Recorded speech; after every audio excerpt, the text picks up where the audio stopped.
अच्छा, 2 सिनेरियो लेते हैं। एक सिनेरियो में आपने अपने हस्बैंड का फेवरेट खाना बनाया, हस्बैंड ऑफिस में है, आप वेट कर रही हैं कि कब हस्बैंड आएँगे और मैं एन्जॉय करूँगी उनके साथ मील। हस्बैंड को आने में थोड़ा-सा लेट हो रहा है और आप वेट करती जा जब तक हस्बैंड घर आए आपको बहुत ज़्यादा भूख लग चुकी है, आपका ब्लड शुगर लेवल ड्रॉप हो चुका है, आपको गुस्सा आ रहा है, हस्बैंड आए, आपने सारा गुस्सा हस्बैंड पे निकाला, बच्चों पे निकाला एंड पूरी इवनिंग खराब। Hi moms, welcome back to my channel. My name is Arshi and I am a mom of 2। अगर मैं आपसे एक ऑनेस्ट क्वेश्चन पूछूं, क्या आपने कभी अपने बच्चों को चिल्लाने के बाद बाथरूम में जाके या सोते वक्त ये गिल्ट में ये सोचा है कि मैं ऐसी माँ तो नहीं बनना चाहती थी, बट ऐसा क्यों हो रहा है मेरे साथ? क्योंकि मैंने कई बार ऐसा सोचा है। सो ये वीडियो मैं इसलिए नहीं बना रही कि मैं एक परफेक्ट मॉम हूँ, बट इसलिए बना रही हूँ क्योंकि मैं एक टायर्ड मॉम हूँ और कई बार मैंने अपने बच्चों पे चिल्लाया है और उसके बाद गिल्ट में मैं खुद रोई हूँ। सो मैंने इस चीज़ को कैसे रिड्यूस किया, मैंने येलिंग को कैसे रिड्यूस किया, कम किया एंड ऑलमोस्ट खत्म कर दिया। सो ये हैक, ये टिप्स मैं आप लोगों के साथ, उन मॉम्स के साथ शेयर करना चाहती हूँ जो येलिंग से काफ़ी स्ट्रगल कर रहे हैं। सो येलिंग का फर्स्ट जो मेन रीज़न होता है वो ये नहीं होता कि हमारे बच्चे खराब हैं, हमारे बच्चे बदतमीज़ हैं, हमारे बच्चे ठीक नहीं हैं। वो इसलिए होता है कि हम टायर्ड हैं, हम स्लीप डिप्राइव्ड हैं, हम हमेशा हरी में रहते हैं, हम अपने आप को प्रॉपर रेस्ट नहीं देते और यही सब का रीज़न होता है येलिंग जो हमारे बच्चों पे निकलता है। So first reason, sleep deprived. हम क्या करते हैं, जब हमारे बच्चे छोटे हैं तो हमें वैसे ही सोने को अच्छे से नहीं मिलता। सो जब हमारे एक से ज़्यादा बच्चे हो जाते हैं, हम छोटे बच्चे की वजह से सो नहीं पाते हैं। सो स्लीप डिप्रिवेशन का जो टायर्डनेस होती है, वो सारा मूड होता है, वो हमारे बड़े बच्चे पे निकलता है। इस चीज़ में आप क्या कर सकते हैं कि जब भी आपको टाइम मिले, दिन में हो या रात में हो, जो भी हो, आपको रेस्ट करना है, आपको थोड़ी देर के लिए नैप ले लेनी है। सच बताऊँ, अगर आप जिस दिन बहुत अच्छा सोए हो ना, नेक्स्ट डे वैसे ही आपका मूड इतना अच्छा होता है, ज़्यादा एनर्जी लगती है और इरिटेशन नहीं होती, हम क्रैंकी नहीं होते।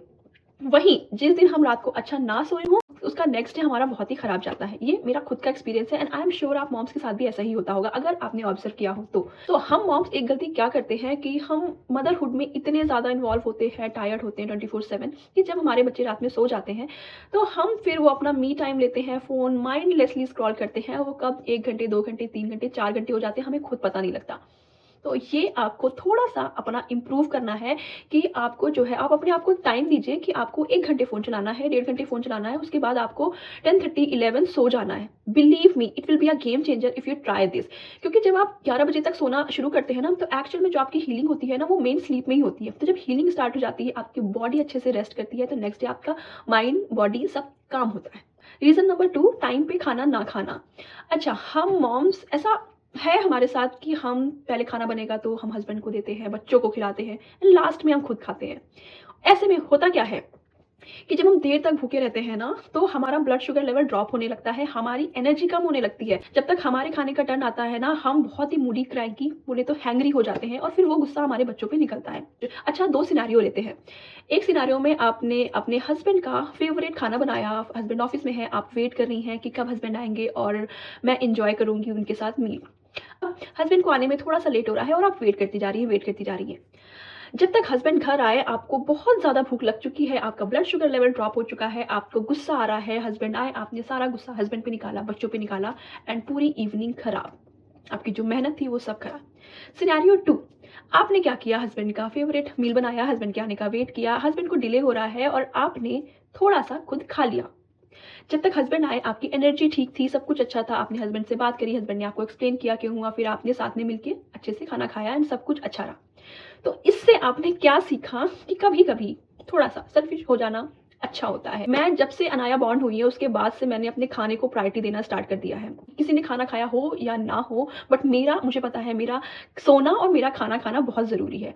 अब मैं इस चीज़ को ऑब्ज़र्व करती रहती थी अपनी बॉडी को, कैसे मेरा रूटीन वर्क करता है, तो अब सबको पता चल गया है कि मेरे लिए सोना और खाना टाइम पे बहुत ज़्यादा इम्पोर्टेंट है, अगर मुझे सही से फंक्शन करना हो तो। थर्ड है कि हम सब कुछ खुद करना चाहते हैं। हम मॉम्स को लगता है कि हम बच्चे भी रेज़ कर लेंगे अकेले। अच्छा, ये जो सिनेरियोज़ है ना, मैं उन मॉम्स के लिए बता रही हूँ जिनके पास कोई हेल्प नहीं है, उनके लिए चीज़ें डिफरेंट है। तो मैं उस केस की बात बता रही हूँ जैसे मैं हूँ। तो हम मॉम्स को लगता है कि हम ठीक है, क्लीनिंग भी कर लेंगे, खाना भी बना लेंगे, बच्चे भी रेज़ कर लेंगे। स्पेशली जब आप स्क्रीन फ्री पेरेंटिंग कर रहे हो तब तो और भी ज़्यादा टफ होता है, जैसे मैं कर रही हूँ। स्टिल मेरी बेटी 5 साल की है और अभी तक स्क्रीन फ्री है। तो ऐसे में होता क्या है, ओवरलोड हो जाता है रिस्पॉन्सिबिलिटीज़ का, हम ओवर टायर्ड हो जाते हैं और फिर वो सारा गुस्सा हमारे बच्चों पे निकलता है। तो मैं क्या करती हूँ, मैंने ऐसे रूटीन बना दिया है चीज़ें कि कुछ मैंने रिस्पॉन्सिबिलिटीज़ अपने हस्बैंड को दे दी है। इनिशियल ईयर्स होते हैं जो बच्चे के, उसमें हमें सुपर वुमन बनने की कोई ज़रूरत है नहीं वैसे। तो मैंने थोड़ी रिस्पॉन्सिबिलिटीज़ अपने हस्बैंड को दे रखी है, जैसे लॉन्ड्री उनका काम होता है, क्योंकि हमारे घर में यहाँ पे लॉन्ड्री सिस्टम नहीं है, हम वॉशिंग मशीन नहीं रख सकते। एक कॉमन वॉशिंग मशीन होता है जो हमारे फ्लोर पे होता है।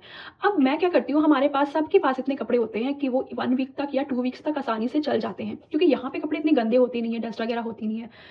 तो जब वो मैं क्या करती हूँ, 2 वीक्स में 1 बार लॉन्ड्री करती हूँ, मतलब मंथ में सिर्फ 2 बार। और कई बहुत सारी मतलब अलग-अलग बच्चों का मैंने अलग बनाया हुआ है लॉन्ड्री बिन और अपना अलग। सो 2 फुल लॉन्ड्री बिन हो जाते हैं 2 वीक्स में, एंड वो एक बार में लॉन्ड्री हो जाती है, एंड फिर एक बार में वो फोल्ड हो जाते हैं।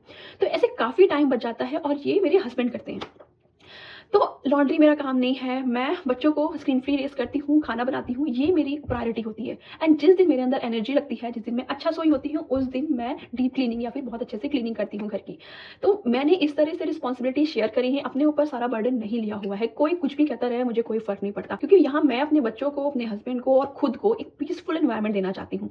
अच्छा, एक सिनेरियो अगेन पता नहीं मेरे दिमाग में कैसे आया, 2 सिनेरियो फिर से लेते हैं। एक सिनेरियो जिसमें मॉम सारी रिस्पॉन्सिबिलिटीज़ कर रही है, टाइम पे वो सोती नहीं है, सब कुछ काम करती है, घर भी साफ रहता है, लेकिन वो बच्चों पे चिल्ला देती है, घर का माहौल बहुत ख़राब होता है। दूसरा सिनेरियो जिसमें कि मदर ने रिस्पॉन्सिबिलिटी शेयर कर रखी है, चीज़ों को प्रायोरिटी में रख रखा है और अपने आप को भी रेस्ट देती है, बट घर में बच्चे हैप्पी हैं, घर का जो एनवायरनमेंट है वो पीसफुल है। कौन-सा बेटर है? ऑफ कोर्स सेकंड वाला।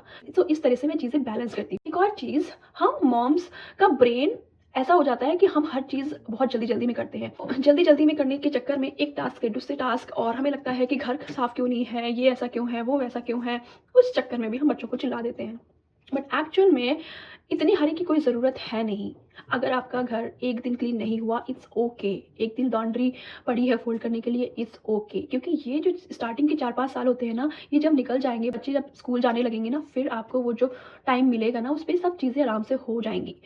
तो हरी में रहने के बजाय एक दिन बैठ के आप रिलैक्स कर लीजिए। लॉन्ड्री पड़ी है फ़ोल्ड करने के लिए, इट्स ओके, बट आपका रेस्ट करना, आपका मी टाइम, आपका सोना, आपका टाइम पे खाना ज़्यादा इम्पोर्टेंट है। सो आई होप आपको ये वीडियो अच्छा लगा होगा। अगर आपको कोई भी क्वेश्चन पूछना है, आपको कोई भी डाउट है, आप प्लीज़ कमेंट कर सकती हैं मॉम। अगर आपको मेरा ये वीडियो अच्छा लगा हो तो please like, comment and subscribe my channel. मिलते हैं आपसे नेक्स्ट वीडियो में। Thank you for watching.